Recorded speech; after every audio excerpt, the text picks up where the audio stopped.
ভগৱতে বাসুদেৱায়। নিৰ্মাণ হ'ল শ্ৰী শ্ৰী মাধৱদেৱ কলাক্ষেত্ৰ। প্ৰায় ৪৮ বিঘা মাটিৰে মুঠ ৫৩ কোটি টকা ব্যয়েৰে এই কলাক্ষেত্ৰ নিৰ্মাণ কৰা হ'ল। ইয়াত আছে এটা সংগ্ৰহালয়, অতিথিশালা, প্ৰেক্ষাগৃহ, ভকতগৃহ, নামঘৰ, আটাগৃহ, কাৰ্যালয় কমপ্লেক্স, নিৰাপত্তা কাৰ্যালয়, কাৰ পাৰ্কিং সুবিধা, CCTV সুবিধা, সমগ্ৰ চৌহদত সংগীত ব্যৱস্থা, শিশু উদ্যান আৰু পাণ্ডুলিপি ভৱন। ১৮৯৮ চনত অসমৰ লখিমপুৰ জিলাৰ লেটেকুপুখুৰীত জন্মগ্ৰহণ কৰিছিল শ্ৰী শ্ৰী মাধৱদেৱ।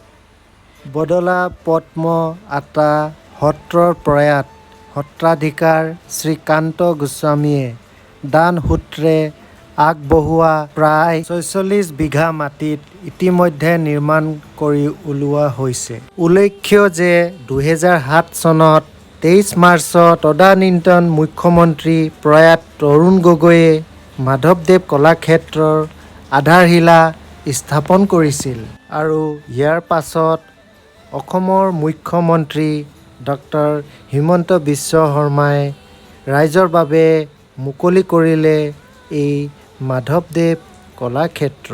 শ্ৰী শ্ৰী মাধৱদেৱ ধৰ্ম প্ৰচাৰৰ লগতে সাহিত্য সংস্কৃতিৰো পূজাৰী। এইজনা মহান গুৰুৰ সাহিত্যিক জীৱনৰ কীৰ্তিস্তম্ভ হ'ল নামঘোষা। ১০০০টা ঘোষা থকা বাবেই এইখনক হেজাৰী ঘোষা বুলিও কোৱা হয়। তেওঁ একাধিক বৰগীত, ভটিমা, নাট আদি ৰচনা কৰিছিল। মাধৱদেৱে প্ৰায় ১২ কুৰি বৰগীত ৰচনা কৰিছিল।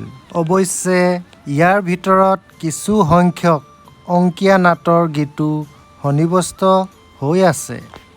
তেওঁ সৰ্বমুঠ ১৫৭টা বৰগীত ৰচনা কৰে আৰু তাৰ ভিতৰতে এটি উল্লেখনীয় বৰগীত হ'ল তেজৰে কমলাপতি। শ্ৰদ্ধা ৰাইজ, যিসকলে মোৰ চেনেলত প্ৰথমবাৰ আহিছে জৰুৰ ছাবস্ক্ৰাইব কৰি ল'ব আৰু যদি ফেচবুক পেজৰ পৰা চাই আছে এই পেজটি জৰুৰ এটি ফ'ল' কৰি ল'ব আৰু যিমানখিনি পাৰিছোঁ সকলোখিনি মই আপোনালোকক দেখুৱাবলৈ চেষ্টা কৰি আছোঁ। আজিলৈ আহিছোঁ। সকলোৰে ভালদৰে থাকক। Bye bye, take care.